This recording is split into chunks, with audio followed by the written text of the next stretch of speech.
I can hear you, I can see you, and I'm going to step out of the way and let you guys have a fun conversation about the journey of Buttercream. Yay, I'm excited. How's it going, Good. Candice? Jamila, how are you? Oh, can't complain. I'm doing pretty good. Good. I want to wear my necklace to represent, but you can't see it.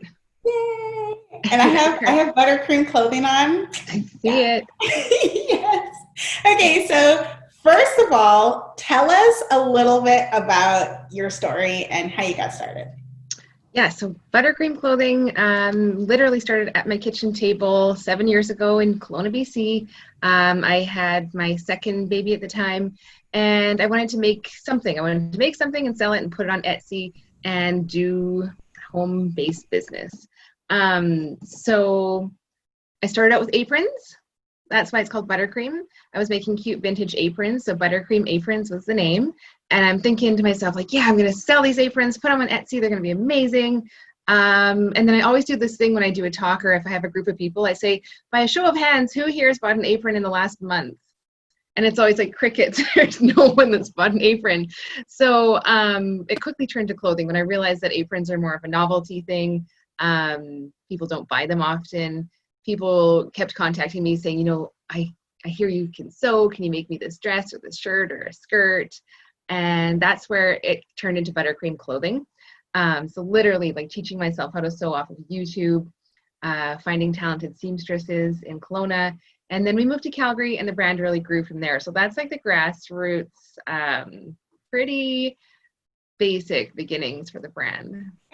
That's good to know. So, well, you said that you have found seamstresses. So I'm going to ask you now about like your manufacturing and your pricing. So how do you manage the creation of your products? Are you still making them? Do you get people to make them? Let me know. Okay, so I don't do production myself anymore. Back in the day, I used to sit at my table and do everything myself, literally making paper patterns out of like a roll of brown, you know, the brown craft paper. And I hated it. I did not enjoy it because I'm not a pattern maker. I'm not a pattern drafter. So now I have a beautiful team in Calgary. I have a digital pattern designer. So I come up with the ideas, send her them. She does up a digital design. We get it made as a sample. We try it on, do fittings and get it like tweaked and perfect. So it's amazing. There are about 10 ladies in Calgary sewing out of their home studios. And then there are 3 factories in Calgary, 3 ethical factories that sew for us. And so they made that cardigan. They do big batches. And we launched those big batches as what we call as freshly baked on the website. Yes, I have seen that. I'll just show like the details. Yes. Again. So, okay, so all of your stuff is made in Canada. So it's all like North American made. So what does this mean for like your pricing in comparison to other clothing brands? Yeah, so as far as retail pricing goes, I think we're definitely more expensive than, you know, your online big stores. But as far as slow fashion goes, I think we're quite affordable. My goal with the business in the very beginning was never to be cheap or never to be really, you know, a lot of people think the volume, if you got a cheaper product, the volume makes up for that. But that was never my goal. Like I think having a high quality product at a price point that is attainable for most is like fair, and that's a good business plan. So yeah, our price point right now ranges from, you know, $48 for a tank top to, I think our most expensive thing's about $130 for a cardigan. So I don't see it as super high priced, but that being said, we did quit wholesale about 2 years ago because wholesaling at the prices that we are offering and then the prices that we're paying for production, it was so difficult. So I did have to let that go. It just isn't feasible at our price point. If we had raised prices like 30%, then maybe, but it was very hard. That's good to know. That's very good to know. So what's like the importance then of, what's the importance of slow fashion and sustainable fashion in your opinion, especially like when you're selling online? Yeah, slow fashion, it's funny from the very beginning, it was a choice, but it was never like the reason for starting the brand. So I started the brand because I wanted to stay home with my kids. That was my reason why. And then I needed seamstresses. So that was the reason for finding local production.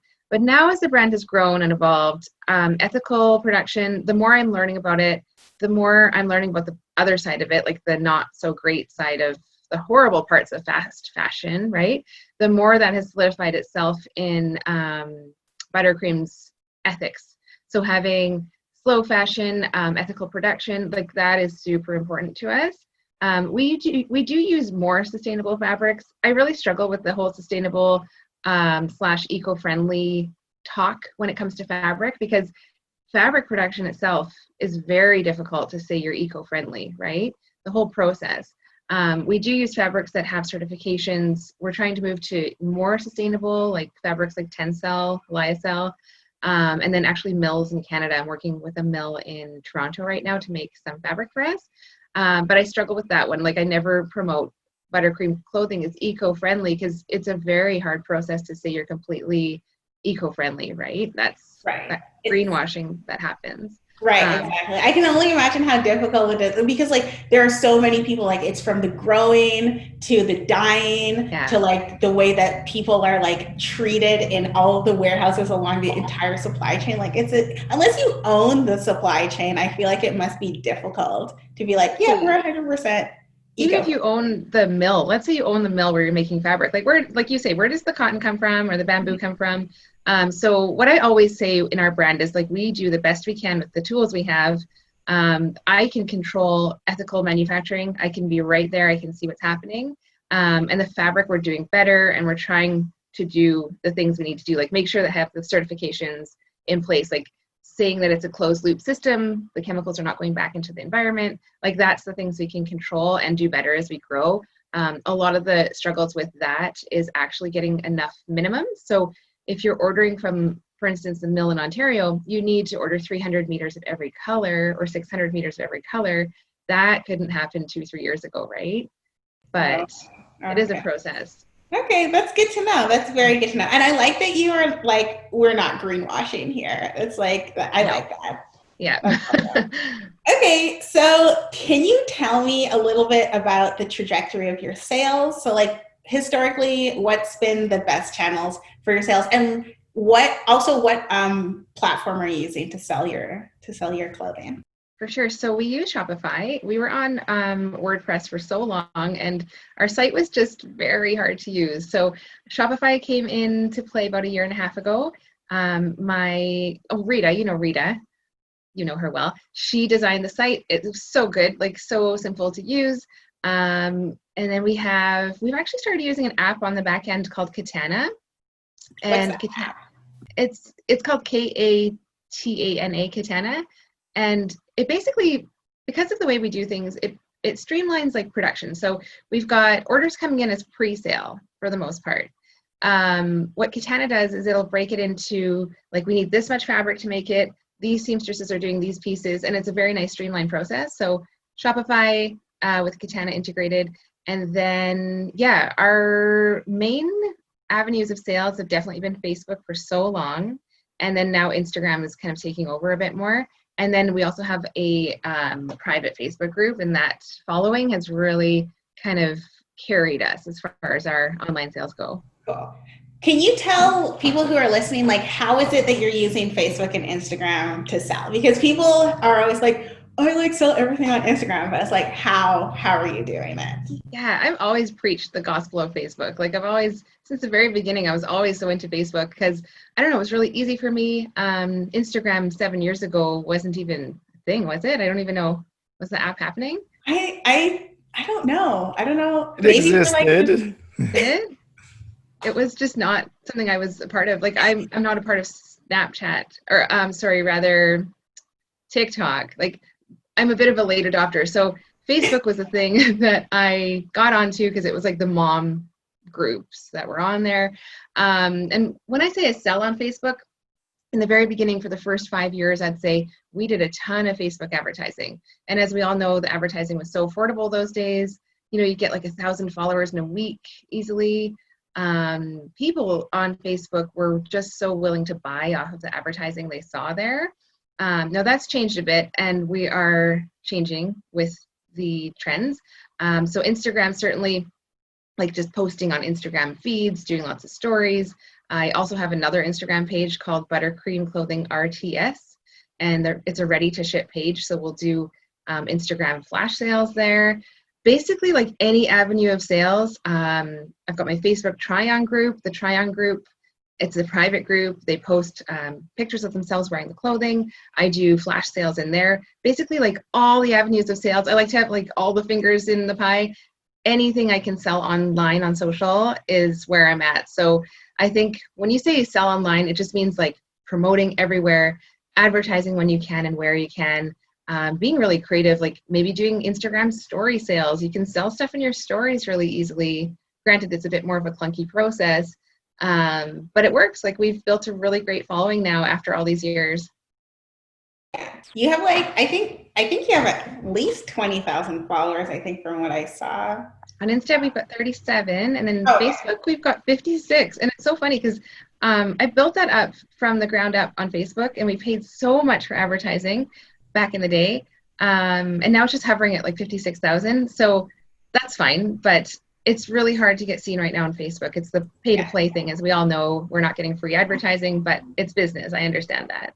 But you also have your groups too, which is like very important for like building that community and like making, because groups always show up on the little icon at the top. So I want to ask you about your pre-order strategy, because a lot of people struggle with like inventory, and they struggle with making sure that they have enough product, not running out of product. Some people are scared to pre-sale online because they feel like their customers want their product right now. And it's like, if you don't have it in stock and you don't ship it tomorrow, then people will be upset. But you do a lot of pre-selling. So tell us how you do that, and like kind of the mindset of your customers, just your whole strategy around that. Okay, I'll tell you the pros and cons. So pre-sale is a beast on its own. Pre-sale is amazing if you don't have cash to start the business. That's the big thing.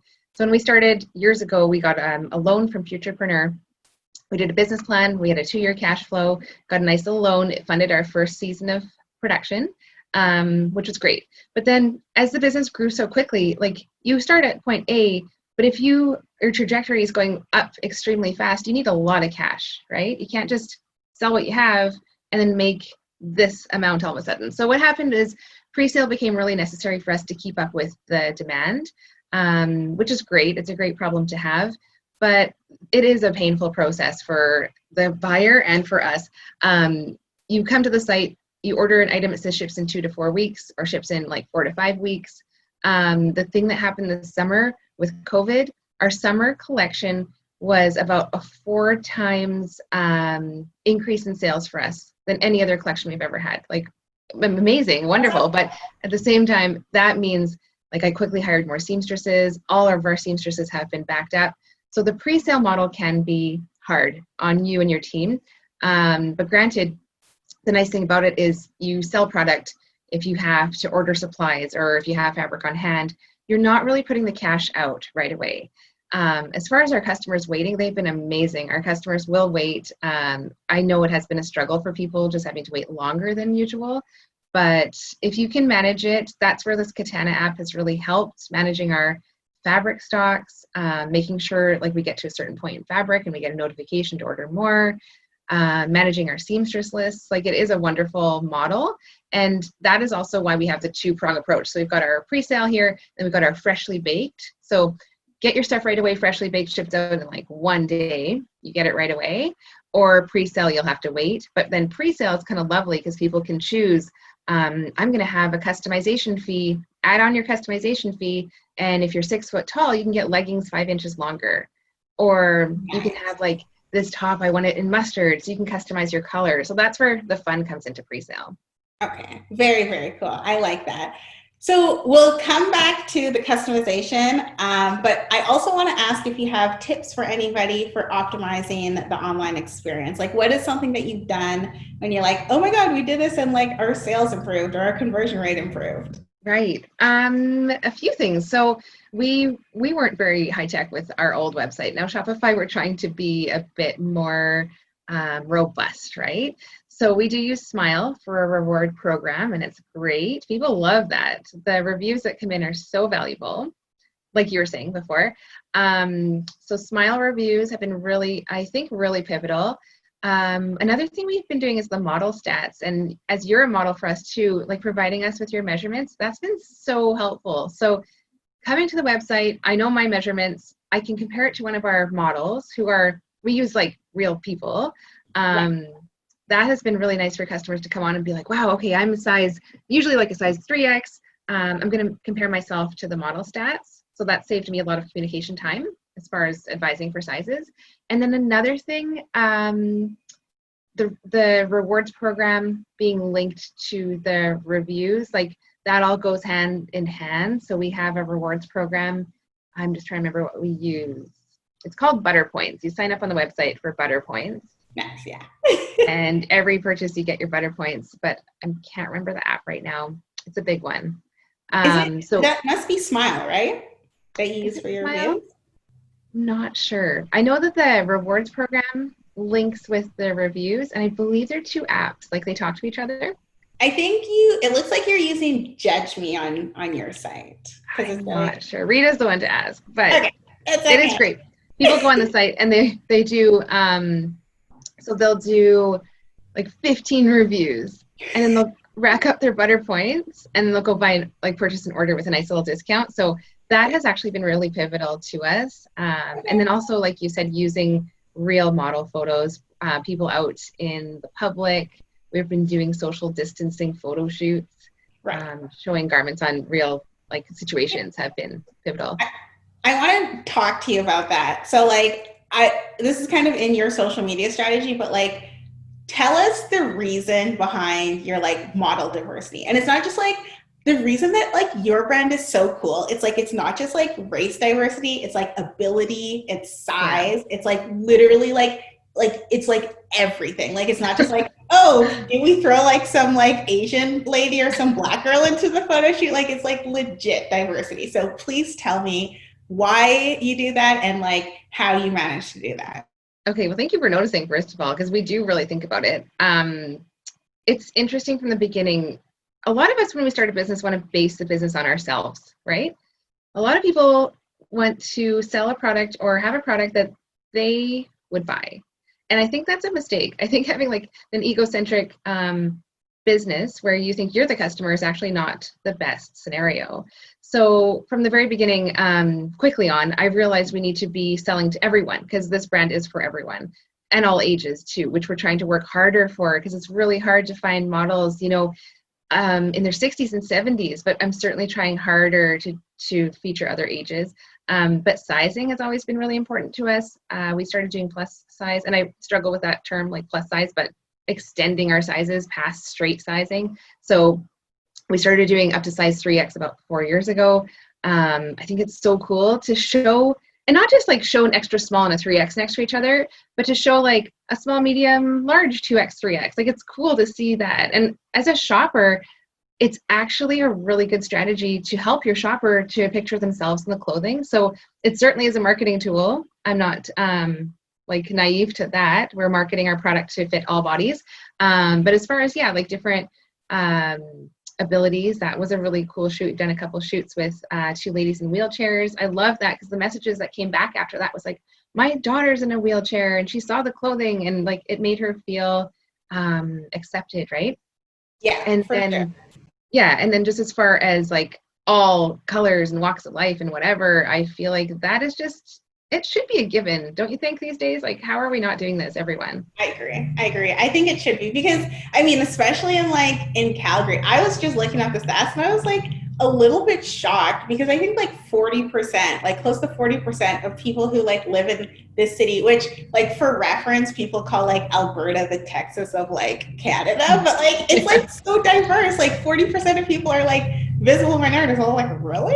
Wow. I didn't know that. But it's nice, because this is your customer base and you want to show what it looks like, and it makes people more inclined to buy it or to reach out to you and say, my daughter's in a wheelchair, and it's oh, well, I guess they care about people in wheelchairs or who are differently abled, and it makes it easier for people to buy from you, because you do include everybody. So I also want to know how you create your content and what your social strategy is.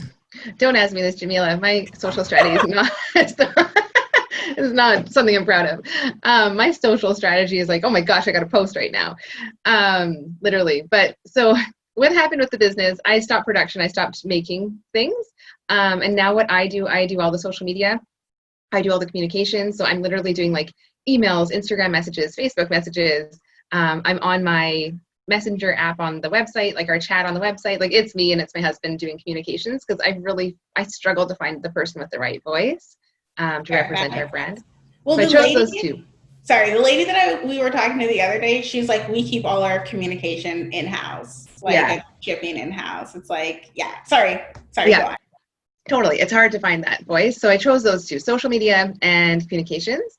But literally my social media strategy, I've tried to hire marketing experts and have a plan. I don't like a plan. I don't like a schedule. So I just post 1 to 3 times a day on Instagram.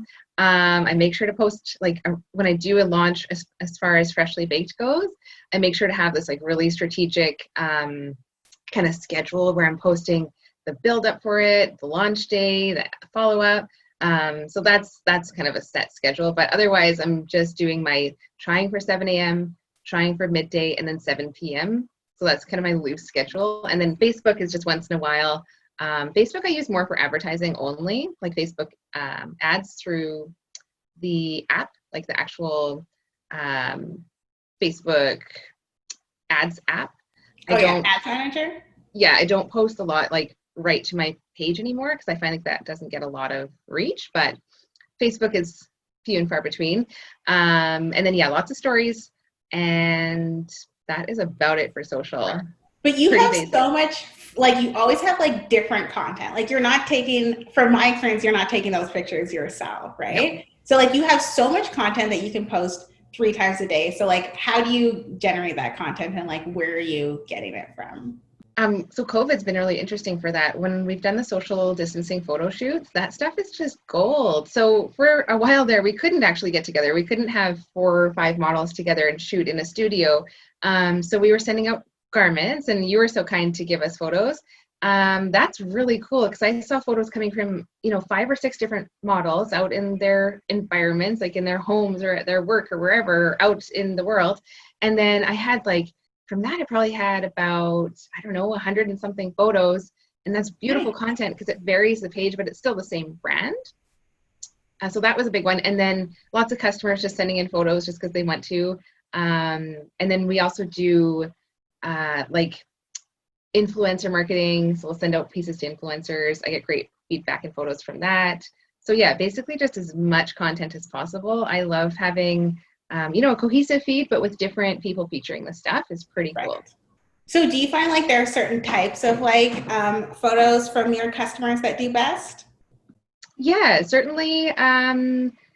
Showing the garment on real bodies. And when I say real bodies, I know that professional models have real bodies, but showing the garment on, like average me, like we've got kids, showing how it looks like after you've had a few kids, or, maybe someone that's super tall that sells the product really well, to show that, our pants will actually fit you if you're, 5'11". Like when our photographer Kristen models for us, she's 5'11".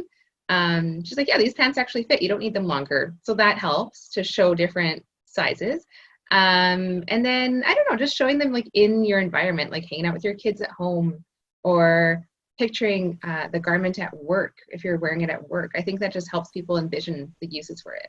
Yeah, because your clothing is like casual, but you can like wear it like anywhere. Like you can wear it like to the grocery store, but you can also like wear it on a webinar. It's like, it's actually very, very interesting. And they're like basic, like they're like basics, which like you can wear them all the time. It's like absolutely nice. I think like I would say like 25. I don't have a lot of clothes in my closet anymore because I'm like, I've slimmed down my closet. But I'd say like 25% of the stuff is like from you. Oh my gosh, that makes me so happy. So it's good. So what avenues are you looking to explore to increase your sales coming up? Do you have any plans? I don't know. This year's been insane. I am so grateful for like people showing up for us. And I'm also so understanding of the businesses that are suffering right now just due to the climate that we're in. but we are kind of just treading water trying to keep up with sales right now, which Okay. is not the problem I thought we would have this year. I've been watching a lot of the e-commerce reports, like Michelle Romano from the Dragon's Den talking about how e-commerce sales are at this point in 2020. They're actually at the point of what was projected for 2030. So we, in like 3 months, we have skyrocketed 10 years in advance of e-commerce sales. And our business certainly saw that, and like daily sales, we're seeing that. So our growth plans were super exciting. We had all these like pretty ambitious things, but now I feel like we've arrived there, and now we're trying to troubleshoot getting through this, and then just being more sustainable to keep this level of sales up. A big thing we are working on is trying to do more ready to ship, like having more available. People do really want it right away. Okay, that's good to know. So I want to know, going a little bit back to social media, and so how do you engage with people on your social channels? And then like, how do you follow up with people after they've purchased? Like what exactly does your post-purchase experience look like step by step? Yeah, so engaging on social is so important. And sometimes you're busy, and sometimes people just don't get it. They don't understand. But what I always recommend, I also do business coaching because I've got people asking to like pick my brain. That's become a thing recently, you know, I just want to have a phone call and pick your brain. So I do business coaching, and what I recommend is like, do your post. Let's say you're on Instagram, post your content, and then stay present on your phone or your computer, whatever you're doing, and comment back to people if you can right away. Like stay around for about 10 minutes-ish. If you can't, and this is often what I do, I've got 4 kids, so I'll do my post, and then I'll be busy with the kids, but then I'll go back and like comment back on a few photos, making sure to reply to everyone in some manner, even if it's just liking their comment, sending them an emoji. I believe that engagement is so important, because you don't know if a customer comments on your post and you don't reply, they probably feel scorned, or they probably feel ignored. Like you don't know that. So just take every single person's feedback or comment, or even if they just like send an emoji, just show some appreciation back to that. So that's really important for social. Yeah. Right? Because have you done that before, where you comment on someone's something and you didn't get any reciprocation? And I commented on your photo. I can't even believe you didn't even like my comment. I'm like, you're not that busy that you can't respond to me. It's a bad feeling. It just feels yucky.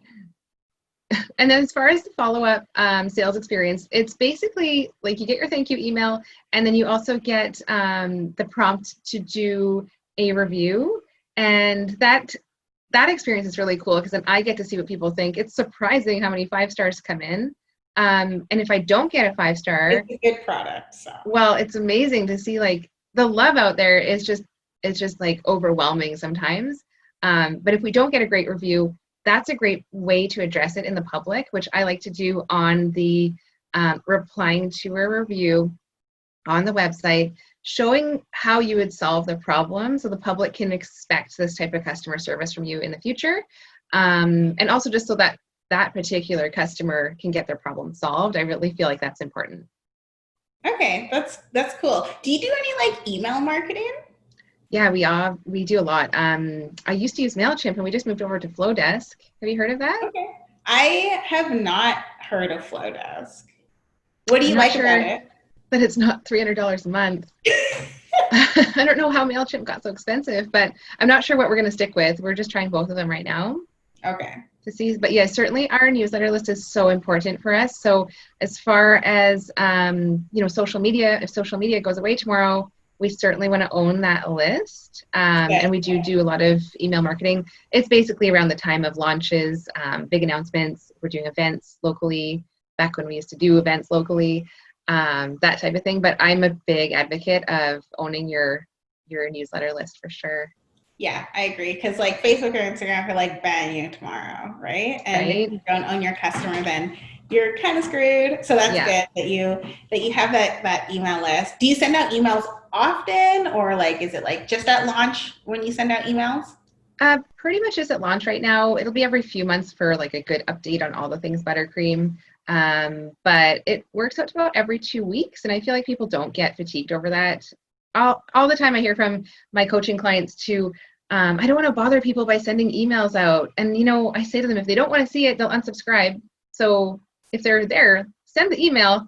They're there for you. They're there to support you. They want to know what's happening. Worst case, they unsubscribe, and that's fine. You're not bothering them unless it's every day, you know, like those big brands. I know the kids' clothing brands, it's like every day, but Yeah, I honestly believe it's useful. Advice. I know, like unsubscribe. So yeah, that's my strategy is keep people in the loop, make sure that they know what's going on. I always am a big one for sending it early in the morning. I know I get a lot of traction off of that. Nice. Like how early? Like 7 a.m. or like 9 a.m.? 7 a.m. Mountain. And I obviously schedule that before I go to bed because, yeah, it's like launch day is always crazy. I'm always on the chat on the website. People are asking size advice. The newsletter's gone out. I've done all my social media posts. I always joke the night before I've got like, okay, I've got my newsletter scheduled. I've got my Instagram scheduled. I've got my Facebook scheduled. I've got Facebook group posts scheduled. I've got my stories ready to go. It's like this big kind of collaboration of all of the tools that we have. And then it becomes like, okay, Q&A time. Now it's time to answer questions. But I love it. Like it's a really exciting day always. Cool. And I think that also, I like the fact that you handle the communication because it like makes it feel very personal and makes it seem very personal. Like, for example, I don't do all the communication for Laura, but I tell my sister or whoever's like doing the social, I'm like, just sign it as my name. I love that.